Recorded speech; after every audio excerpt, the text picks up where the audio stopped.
Estás escuchando Brújula de Fe, un programa con buena onda católica para reflexionar y conocer de la doctrina, la fe, la música y el teatro católico. Yo soy Rosario Quijandría y ya está listo el profe Juan.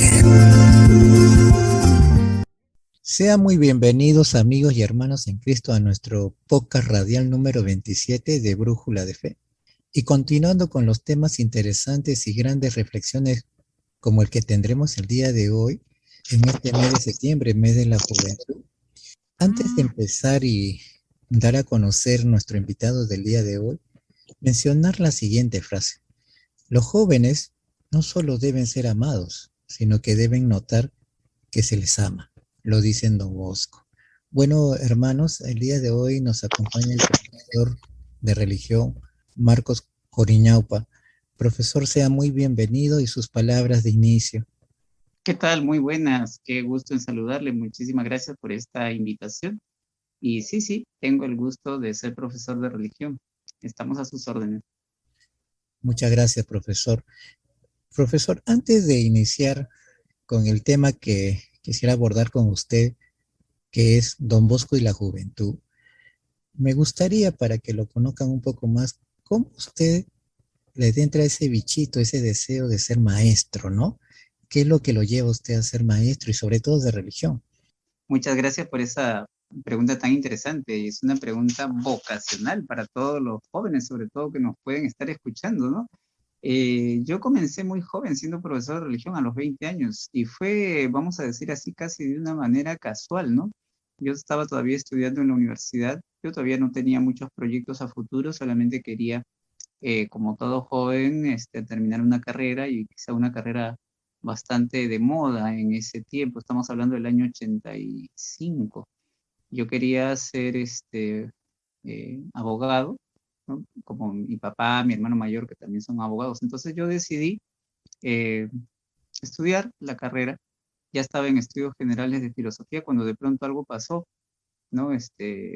Un amigo, un compañero de la universidad me dice, Marcos, hay un colegio ahí privado, chiquito, que necesitan un profesor de religión, ¿tú no quisieras ir? Ah, pero no me dijo específicamente profesor de religión, me dijo profesor de filosofía, ¿no? Porque a mí me gustaba y siempre me ha gustado la filosofía y todo eso, ¿no? Bueno, entonces acepté, ¿no? Fui a ese colegio y me dijeron, bueno, me recibió una señora directora eh, que de por sí a simple vista se veía que estaba muy presionada, ¿no? Porque se ve que el colegio tenía muchos problemas, ¿no? Entonces, y siempre le faltaba profesores. Entonces me dicen, bueno, ya usted enseñe filosofía y también va a enseñar educación cívica. En esa época también se enseñaba en el colegio psicología, ¿no? Bueno, todos esos cursos enseñe usted y de paso enseñe ese curso de relleno. ¿El curso de relleno? ¿Cuál será ese curso de relleno? Entonces me dice, ese curso pues que se llama religión, porque yo no creo en Dios, pero igual, o sea, de repente pues usted puede enseñar eso y ya está, ¿no? Porque así nos obligan, que los alumnos tienen que llevar ese curso. Ah, bueno, sí, está bien, con mucho gusto, ¿no? Entonces me dio todos los grados, ¿no? De primero a quinto de secundaria para enseñar religión, ¿no? Entonces fue la primera vez, la oportunidad que tuve de enseñar religión, todavía yo era estudiante universitario. Y llegó un momento en que empecé a hacer pues la labor pastoral que siempre estamos acostumbrados a hacer en el área, ¿no? Y bueno, me pareció coherente que, por ejemplo, para el Día del Papa, el Día de San Pedro y San Pablo, el 29 de junio, hagamos una celebración de la palabra, ¿no? Compartir un poco con los chicos, ¿no? Una lectura, algunas oraciones, algunas peticiones, lo que siempre se acostumbra a hacer. Y eso fue en una ceremonia en el patio, ¿no? Y cuando terminó todo, ya nos retirábamos, los chicos se iban a recreo, entonces esta señora directora me llama a su oficina y me dice, profesor, tengo que hablar con usted. Sí, claro que sí, ¿de qué se trata, no? Yo pensando, ¿no? De repente me va a felicitar, me va a decir qué bien ese trabajo que han hecho con los alumnos. Pero no, fue todo lo contrario, ¿no? Me dijo que le parecía una cosa insólita, increíble, que en pleno siglo XX se esté dando vivas al Papa, se esté orando, y es más, eso no tiene nada que ver con lo que usted tiene que estar haciendo, así que, ¿sabe qué? Ya, olvídese. En este momento ya se rescinde el contrato con usted. Entonces yo me quedé, como ustedes supondrán, totalmente impactado, ¿no? Porque dije, qué raro, ¿no? Y al final, una frase que me impactó más todavía fue cuando me dice, si Dios no existe, así que usted está perdiendo su tiempo. Y yo no quiero ese tipo de profesores acá. Bueno, me retiré, lógicamente. Me- Pero aunque parezca mentira, lo primero que se me vino a la cabeza fue, pobrecita esta señora, ¿no? Nadie le ha ayudado a descubrir quién es Dios, a descubrir la fe, etcétera, ¿no? Y fue allí donde se me metió a la cabeza, ¿y si realmente me preparo para ser profesor de religión? Y ahí empezó toda la historia, ¿no? Entonces tomé muchas decisiones. La primera fue interrumpir todos los estudios que estaba haciendo y me metí a estudiar en el Instituto Pedagógico Catequético, ¿no? Nuestra Señora de la Evangelización, para ser profesor de religión, ¿no? Y fue así que comenzó toda mi trayectoria y de verdad que estoy muy contento de esta bella vocación. Qué bonito testimonio, profe, ¿ah? Y de verdad como a veces nosotros no entendemos cómo Dios nos llama, ¿no? Es por diversas circunstancias o formas, ¿no? Bueno, profesor, la primera pregunta es, ¿quién fue Don Bosco y quiénes son los salesianos? Muchísimas gracias por esa pregunta. Lo primero que puedo decir, y tiene que ver con este testimonio del descubrimiento de mi vocación como profesor de religión, ¿no? Para mí, Don Bosco, desde muy pequeño lo he entendido así, como siempre se le ha conocido. Don Bosco ha pasado a la historia de la iglesia como el padre y maestro de la juventud. Y cuando se cumplieron los 100 años del fallecimiento de Don Bosco, justamente hubo un gran evento a nivel de todo el mundo salesiano en el año 1988, el año que se cumplen el primer centenario de la muerte de Don Bosco. Entonces allí se dijeron muchas cosas y el Papa de entonces, San Juan Pablo II, eh, sacó un documento pontificio muy importante eh, y que lo titula así, Don Bosco, Padre y Maestro de la Juventud, ¿no? Entonces, él es Don Bosco, ¿no? Y parece mentira, pero más que, digamos, precisiones teológicas o espirituales, yo creo que la práctica, la vivencia de Don Bosco es lo que ha marcado la espiritualidad salesiana, ¿no? Por eso es que Don Bosco piensa en un proyecto de salvación para los jóvenes, ¿no? Producto también de su propia experiencia, ¿no? Porque como todos sabemos, Don Bosco es huérfano de padre a temprana edad y solo se educó con su mamá, que está también introducido en su causa de beatificación, mamá Margarita, ¿no? Y él, de esa manera, va descubriendo, con la ayuda de muchos sacerdotes santos, ¿no? Cuál era la misión que el Señor le tenía. Y a los 9 años, su famoso sueño de los 9 años, le deja marcado cuál era su derrotero, que finalmente, ya en el año 1884, bastante cercano a su muerte, él, en un llanto tremendo frente al altar en la iglesia del Sagrado Corazón de Jesús en Roma, entiende todo, ¿no? Y allí resuenan nuevamente las palabras de su madre, mamá Margarita, a su tiempo vas a entender todo. Y eso era lo que él había escuchado en el sueño, ¿no? A su tiempo lo comprenderás. Y así fue. Entonces allí ya todo tenía sentido. Después de que había visto cómo se cristalizaba la gran congregación salesiana, que en ese tiempo él la funda como la Sociedad San Francisco de Sales, y hoy la familia salesiana, porque además se extiende un gran movimiento espiritual llamado la familia salesiana, está realmente en los 5 países, está conformado por 56 grupos que tienen como padre común espiritual a San Juan Bosco, ¿no? Cuya misión fundamental es la evangelización de los jóvenes y de manera especial a los de más situaciones de riesgo moral, ¿no? Eso es un poco lo que puedo decir de Don Bosco. Y los salesianos son los que llevan adelante esta misión. Gracias, profesor, por explicarlo brevemente, pero muy bien sobre quién fue Don Bosco, ¿no? Profesor Marco, ¿qué enseñaba Don Bosco a los jóvenes? Ay, qué buena pregunta. Yo creo que esa es una cosa muy, muy sabida. Incluso un poco así a modo de chiste, a veces se dice en los ámbitos eclesiales, ¿no? Hay 3 grandes secretos en la iglesia, ¿no? primero, ¿cuánta plata tienen los franciscanos? ¿Qué cosa saben los jesuitas? ¿Y qué enseñan los salesianos? No, un poco así a modo de chiste. Pero ya yendo a lo profundo de la pregunta, bueno, definitivamente el proyecto de Don Bosco es salvar a los jóvenes. Esa es su obsesión, vamos a decir así. Y en todos los escritos de Pietro Brocardo, por ejemplo, que es un libro famoso donde nos habla de Don Bosco, verdaderamente santo y verdaderamente hombre, o Eugenio Cheria, Don Bosco con Dios, siempre se trasluce esa mirada de Don Bosco con una obsesión muy concreta, ¿no? La salvación de los jóvenes, la salvación de las almas. En él no había, digamos, pérdida de tiempo, no habían hechos así fortuitos, todo era y todo encaminaba a ayudar a los jóvenes a su salvación. Y una frase muy concreta que él tenía era, cuando se dirigía a los jóvenes, ¿no? Espero verlos felices en el tiempo presente y en la eternidad, ¿no? Entonces, eso creo que es lo fundamental. Luego vienen otras cosas más en específico, como por ejemplo, los 3 grandes pilares del llamado sistema preventivo de Don Bosco, ¿no? Porque Don Bosco resume toda su tarea de evangelización en 3 pilares, ¿no? De este sistema preventivo, ¿no? La fe, fundamentalmente, o la religión, la caridad o la amabilidad, ¿no? Y de hecho la razón. Entonces esos son los 3 pilares fundamentales que él siempre va a tener y va a educar con esa visión.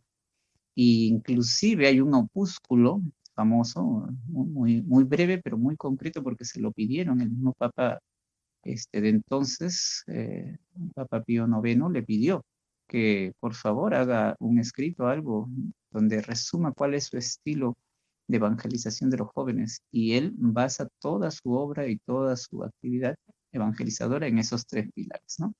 Del cual todos los salesianos son herederos, y todos los demás miembros de la familia salesiana, que somos todos los que conformamos este vasto movimiento salesiano, también hemos heredado y así lo promovemos, ¿no? Muy buena enseñanza, profesora. Realmente, ¿no? A veces, al menos yo no conozco de Don Bosco, pero no tanto, y realmente es un modelo de maestro. Profesor, ¿cuál es el papel que juega Don Bosco en la juventud? Como decíamos, Don Bosco siempre decía que lo mejor es educar a los jóvenes. Si quieren hacer una obra buena realmente, hay que educar a los jóvenes. Y en muchas oportunidades se ha resumido toda su labor, su actividad y toda su práctica en la educación de la juventud. Pero ojo, acá también hay que hacer una precisión muy importante, ¿no? A veces se podría pensar que lo fundamental en el estilo salesiano y en la vocación salesiana es la educación, pero no es lo esencial. Es, vamos a decir así, como un espacio, un medio más para la evangelización, porque lo que a Don Bosco le interesa fundamentalmente es la evangelización, salvar almas, ¿no? Como él decía en su famoso eslogan, ¿no? Dame almas, llévate lo demás, ¿no? O sea, no le interesaba más que salvar almas, ¿no?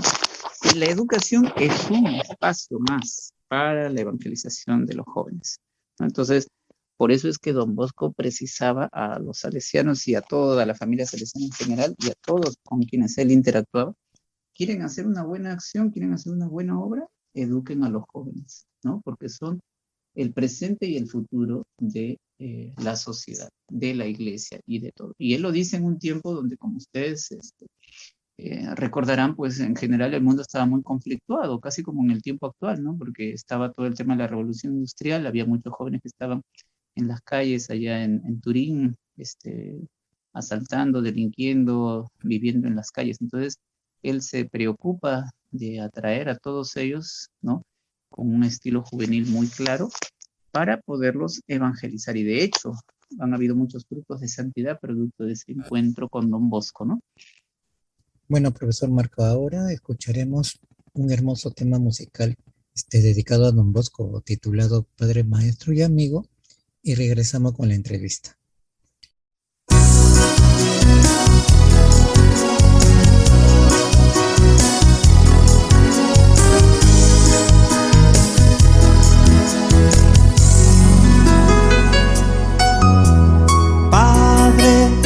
de muchos hijos, Padre, escucha nuestro grito de vida y juventud. Vuelve, Don Bosco, siempre joven, que el mundo se hace viejo, sin fe y sin corazón. Padre, maestro y amigo, los jóvenes del mundo iremos tras de ti. Abre a Cristo nuestra vida, anima el compromiso en esta sociedad.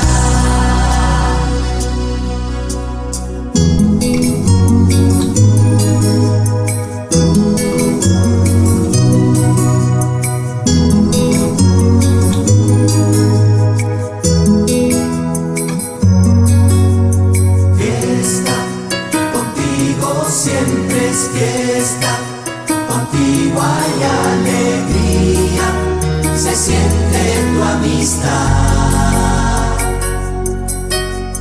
Vuelve, revive entre nosotros tu amor de buen amigo, con jóvenes de hoy.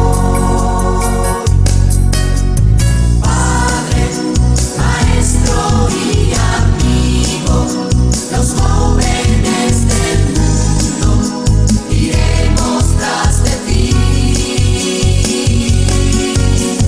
Abre a Cristo nuestra vida, anima el compromiso en esta sociedad.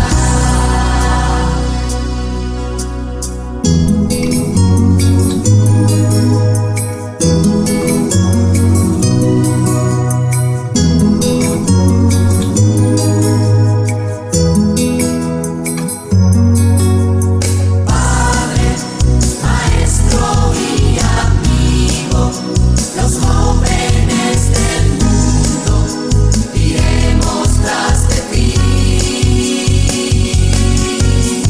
Abre a Cristo nuestra vida, anima el compromiso en esta sociedad. Padre, maestro y amigo, los jóvenes del mundo iremos tras de ti. Abre a Cristo nuestra vida, anima el compromiso en esta sociedad. Padre, maestro y amigo, los jóvenes del mundo iremos tras de ti. Bueno, luego de escuchar este hermoso tema dedicado a Don Bosco, continuamos con nuestro invitado, el profesor Marcos. Profesor, ¿cuál fue el sueño que tuvo Don Bosco a los 9 años? Ya que usted lo mencionó, ¿lo puede decir? Sí, claro. Y algo de eso también traduce esta canción que hemos escuchado, porque eso era un poco lo que en conclusión él recogió. Vamos a ver, cuando Don Bosco tenía 9 años, efectivamente tuvo un sueño que le marca su vida. Para esto también hay que decir que Don Bosco luego va a tener muchos sueños, tanto así que hay obras completas, compendios, tratados que han profundizado y han interpretado y además recopilado la cantidad de sueños que tuvo Don Bosco y eran muy aleccionadores. Pero el de los 9 años, es un clásico para toda la vida de este gran santo. Él sueña que se encuentra en digamos, en un campo, ¿no? En un prado bastante grande, pero y observa bien y se da cuenta que hay algunos animalitos que parecían así medio bestializados, ¿no? Que estaban peleándose entre ellos, ¿no? Y se acerca más a ver y se trataba de un montón de jóvenes, adolescentes, ¿no? Que estaban peleándose, diciendo palabras soeces, estaban agrediéndose de la peor manera, ¿no? Entonces él, como buen turinés, como buen hijo del Piamonte, le sale todo su genio y comienza pues a separarlos, a empujones y decirles dejen de hacer esas cosas, etcétera, ¿no? Dentro de su mentalidad de niño, ¿no? Pero ahí es donde descubre una tremenda revelación y se le presenta a Jesús, ¿no? Y la Virgen María, ¿no? Y Jesús le dice una cosa muy precisa, no con golpes, sino con el amor, ¿no? Y entonces Don Bosco se queda muy impresionado. Y luego de eso añade una frase más, y esta voz le dice, a su tiempo lo comprenderás. Yo te daré a la maestra, en cuya escuela serás sabio. Para eso le presenta nada menos que a la Virgen María y María Auxiliadora. Y la Virgen María le dice algo muy preciso. Don Bosco, o bueno, Juanito, le dice en ese tiempo, porque era un niño, Juanito, hazte humilde, fuerte y robusto.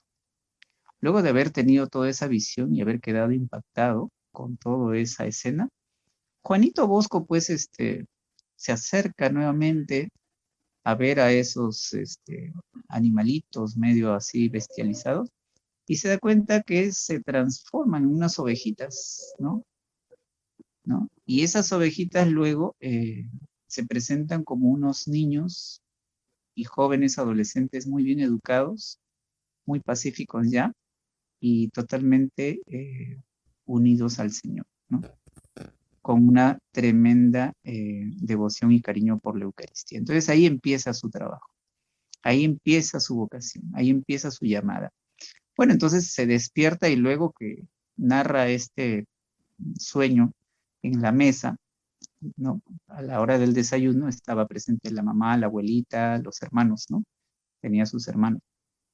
Y los hermanos le dicen, seguramente vas a ser un pandillero, vas a ser un jefe de esas bandas ahí que hay, ¿no? La abuela le dice, bueno, no hay que hacer caso a los sueños simplemente son cosas que pasan y nada más. Y mamá Margarita, con mucha sabiduría, como siempre, una mujer muy llena de Dios, que a pesar de ser analfabeta y no tener mayores estudios, simple y llanamente le dice, Juanito, de repente Dios quiere que tú seas sacerdote, ¿no? Eso es lo que podemos decir y esa es la herencia que ha dejado Don Bosco para toda la obra suya, ¿no? Gracias, profesor, por justo comentar sobre este sueño tan hermoso que tuvo Don Bosco a esta edad, ¿no? Y que le ayudó pues en su vida vocacional más adelante. Profesor Marcos, ¿desde qué año están los salesianos en el Perú y cuál es su labor que realizan acá en nuestra patria? Ajá, muy buena pregunta. Bueno, los salesianos ya están, sinceramente, casi 200 años, sí. Es una cosa impresionante lo que ha sucedido, porque si nosotros nos damos cuenta, la labor de la congregación salesiana en el Perú ha acompañado los primeros años de nuestra independencia. Justamente la Basílica de María Auxiliadora, que se encuentra en la Avenida Brasil, en el distrito de Breña, ha cumplido también 200 años de construida, ¿no? Pero se sabe que los salesianos no son los primeros en llegar. Los primeros en llegar al Perú son los salesianos cooperadores, ¿no? Porque, a ver, para eso tenemos que saber que la visión de Don Bosco era aglutinar a todas las personas, ¿no? No solamente a los sacerdotes salesianos o hermanos salesianos, sino a todas las personas, ¿no? Casados, solteros, todos, ¿no? Y lo que formó, pues, fue eso, ¿no? El gran, vasto movimiento salesiano y la familia salesiana. Pero son tres las grandes obras de Don Bosco en ese sentido. Fundar primero a la Sociedad de San Francisco de Sales, que son los salesianos de Don Bosco, luego al Instituto de las Hijas de María Auxiliadora, que junto con Santa María Dominga Mazzarello fundan esta congregación para hacer lo propio, ¿no? Pero en clave femenina, ¿no? Para las niñas, para las adolescentes y jóvenes, ¿no? Que eso lo entendió muy bien Santa María Dominga Mazzarello, que fue su aliada en ese sentido. Y la tercera gran obra que funda Don Bosco es la llamada Asociación de Salesianos Cooperadores, ¿no? Que son laicos, padres de familia, casados o solteros, que forman parte como el mismo Don Bosco va a decir en la aprobación del reglamento de vida apostólica de los salesianos cooperadores, un salesiano cooperador es un verdadero salesiano en el mundo, ¿no? Lo que hoy en día, después del Vaticano II, ya todos podemos entender que es un laico comprometido, ¿correcto? Pero imagínense, esta fundación la hizo Don Bosco antes del Vaticano II, antes del protagonismo del laicado que propugnara el Vaticano II y todos los demás movimientos posteriores, ¿no? Entonces, de hecho, Don Bosco se adelanta a su época. Entonces, antes de la llegada de los salesianos, llega un grupo de salesianos cooperadores al Perú, ¿no? En barco, porque así era como se llevaban a cabo estas cosas, ¿no? Estamos hablando, pues, imagínense, del año 1890, ¿no? Que llegan los primeros salesianos cooperadores del Perú, ¿no? Y esto fue una cosa impresionante, ¿no? Porque nadie pensaba que luego de eso, de ese acontecimiento, iban a venir ya los salesianos. Entonces los salesianos cooperadores empiezan a hacer primero como un terreno, ¿no? Empiezan a ver muchas actividades, acciones, y hay cartas que se conservan hasta ahora en los archivos de la congregación donde se señala la importancia de los salesianos cooperadores para abrir paso a la llegada de los salesianos al Perú. Entonces, cuando llegan los salesianos, inmediatamente se ponen a disposición del arzobispado, del arzobispo de Lima, ¿no? Entonces, y comienza así un trabajo muy arduo, ¿no? Primero, para poder hacer la primera labor, que es conocida por todos nosotros, en el oratorio salesiano del RIMAC. Si nos damos una vuelta por el RIMAC, al lado del Paseo de Aguas, ¿no? De este clásico monumento arqueológico de ese distrito, allí encontramos la primera obra salesiana, ¿no? El oratorio salesiano, que hasta ahora funciona y es historia viva de la congregación, ¿no? Entonces, era un poco como la réplica del oratorio que creó Don Bosco mismo allá en Turín, ¿no? En Baldoco, ¿no? Y donde son los mismos oratorianos, es decir, los mismos jóvenes adolescentes que llevan adelante las distintas actividades, ¿no? Recordemos que el oratorio se caracteriza por varias cosas, pero una de las principales denominaciones o conceptos de lo que es un oratorio salesiano es que es una casa que acoge, ¿no? Entonces, los chicos llegan, tienen formación, tienen deporte, tienen actividades artísticas, culturales, recreativas.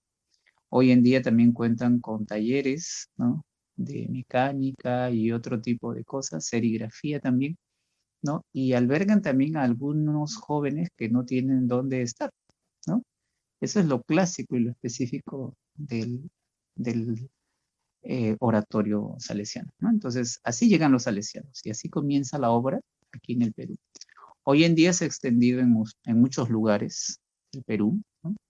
En el norte, por ejemplo, en Piura, es muy conocida la obra de Bosconia, que es muy grande. Luego también están en Pucallpa, están aquí en Lima, están en Huancayo, están en Ayacucho, en el Cusco, de hecho, ¿no? Tienen unas grandes misiones por allí, ¿no? Y eso ha sido siempre motivo de mucho entusiasmo para muchas familias, para muchas personas, ¿no? Y de las hijas de María Auxiliadora, casi paralelamente, ¿no? También se encuentran en muchos lugares de nuestro país, porque después de la llegada de los salesianos llegan también las hijas de María Auxiliadora y los salesianos cooperadores, que ellos sí se encuentran casi en todo el Perú, ¿no? Por distintos lugares, ¿no? Que es una organización, como digo, laical muy grande y que hacen una labor muy, vamos a decir así, de fermento en la masa, ¿no? Como dice el Evangelio, ¿no? Que están en las distintas realidades. Hoy en día la familia salesiana se ha fortalecido mucho y hay muchos grupos laicales también dentro de la familia salesiana, como son la Asociación de Damas Salesianas, la Asociación de Exalumnos, de Exalumnas. Luego también hay órdenes religiosas como las Hermanas de los Sagrados Corazones. Están también las Hermanas Misioneras de Corazón de Jesús y María, más conocida anteriormente como las hermanas misioneras de la Caridad de Miyazaki, ¿no? Que fueron fundadas por un salesiano en el Japón.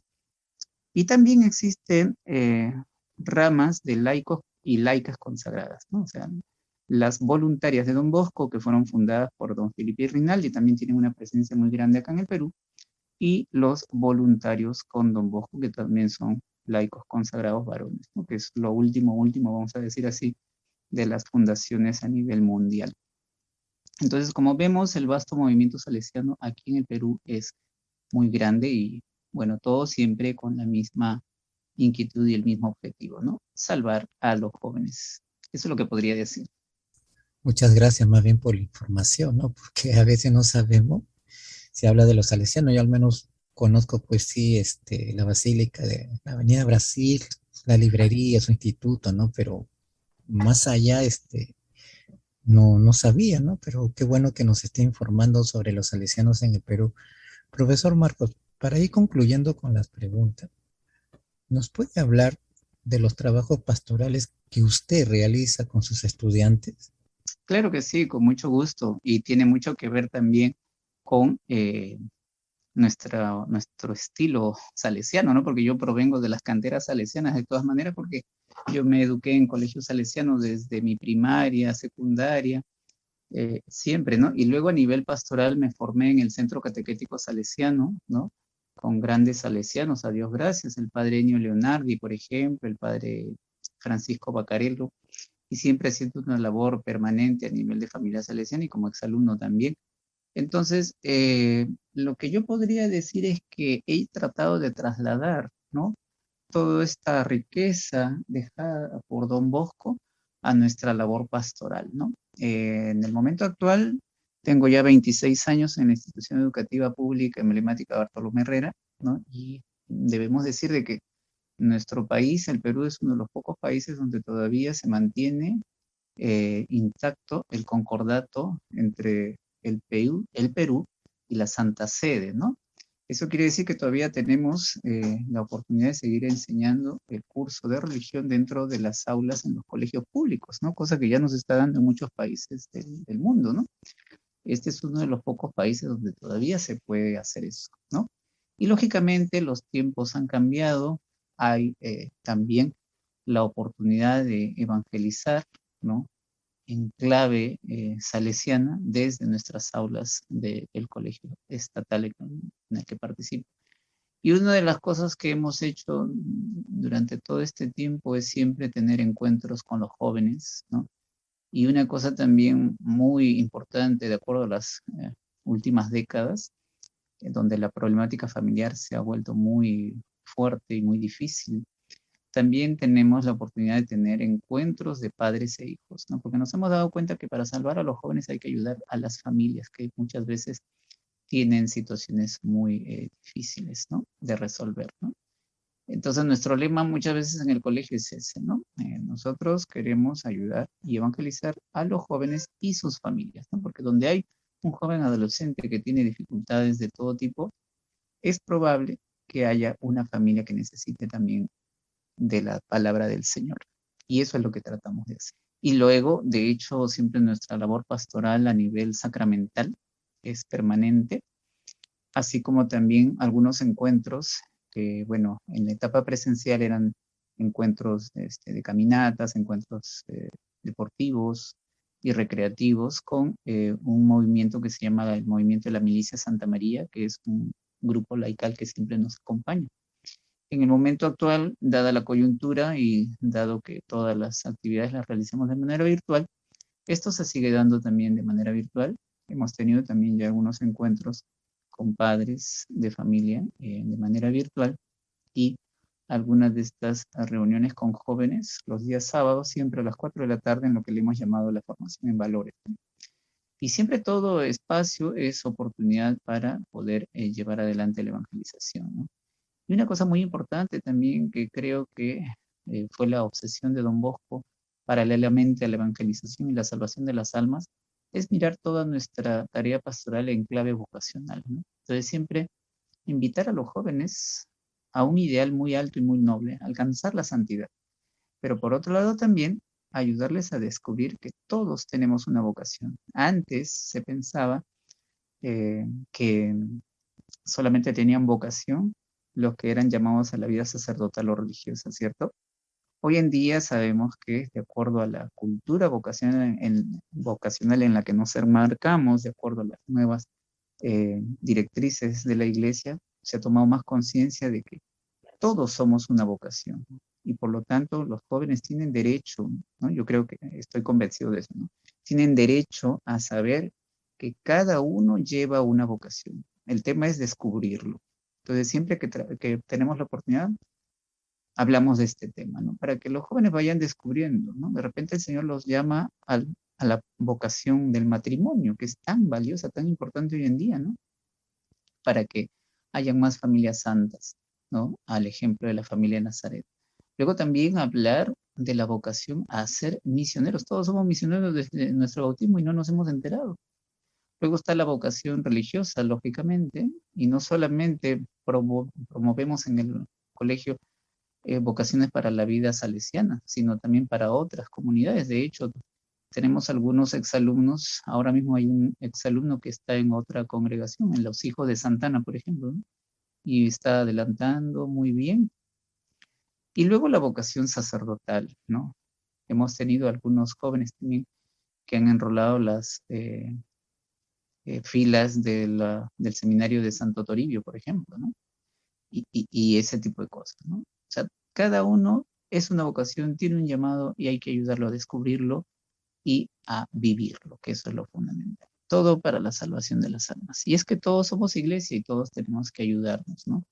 Inclusive, más de una oportunidad que nos hemos encontrado, inclusive con hermanos de iglesias evangélicas y otros credos, ¿no? Hemos llegado a la conclusión de que en estos tiempos, donde el enemigo está fuerte, no podemos dividirnos, más bien tenemos que sumar, unirnos para poder proclamar la verdad del Señor, la verdad de Cristo, la verdad de su evangelio, de la vida y de la familia. Eso es lo que podría decir en resumen de nuestra actividad. Muchísimas gracias, profesor, de verdad. Realmente muy agradecido por darse un espacio para estar en nuestro programa, ¿no? Y de hecho que lo vamos a tener más adelante con otra entrevista, porque realmente es una persona muy entregada al Señor, muy entregada a su trabajo, ¿no? Y es un testimonio de vida. Gracias más bien a usted por invitarnos a este programa tan sintonizado y sobre todo que puede ayudar, ¿no? A muchos jóvenes. De repente, a raíz de estas audiciones, también muchos jóvenes pueden estar sintiendo el llamado a profundizar algunos de estos aspectos, temas, y es importante que todos como iglesia sepamos siempre dar respuestas, ¿no? Y animar y ayudar a todos, ¿no? Yo más bien agradezco y felicito, profesor, por esta oportunidad y por este programa, este espacio tan privilegiado que hoy en día, gracias, voy a decirlo así, gracias a este tiempo de virtualidad, seguro llega a más hogares peruanos. Y de repente hasta del extranjero, no sabemos. Muchas gracias, profesor, y me gustaría que unas pequeñas palabras, un mensaje para todas las personas que nos están escuchando. Yo les diría una cosa bien concreta a todos, ¿no? Simplemente en estos tiempos, en este 2021 que estamos viviendo, yo creo que Dios nos está diciendo más que nunca, ábrete a mi misericordia, ¿no? Y sumérgete en mi misericordia, como se lo dijo a Sor Faustina Kowalska. Entonces, yo creo que todos tenemos que darnos la oportunidad de entrar en ese camino de conversión, ¿no? Qué gusto da ver que hay personas que antes de la pandemia de pronto como que no tenían mucha conciencia de su fe o andaban todos atribulados, preocupados con el estrés laboral de siempre y todo. Pero gracias, miren, ¿no? Lo que parecía algo horrible puede terminar siendo una bendición, ¿no? Y gracias a esta pandemia, como digo, como que muchas personas han vuelto al Señor y todos nos hemos dado cuenta que estamos viviendo un tiempo de gracia y de oportunidad para la conversión personal. Y eso ojalá que no se pierda, ¿no? Y animar a todas las familias, ¿no? A que sigan animándose en ese sentido. Muchas gracias, profesor Marco. Que Dios los bendiga y lo esperamos en otro tema más adelante. Gracias. Gracias también a ustedes. Bueno, amigos y hermanos en Cristo, antes de irnos a mencionar este hermoso mensaje. La humanidad tiene la necesidad imperiosa del testimonio de jóvenes libres y valientes que se atreven a caminar contra la corriente y a proclamar con fuerza y entusiasmo la propia fe en Dios, Señor y Salvador. Lo dice San Juan Pablo II. Y nos estamos viendo, hermanos, en otro programa por Brújula de Fe, y que Dios los bendiga. Cuídense mucho.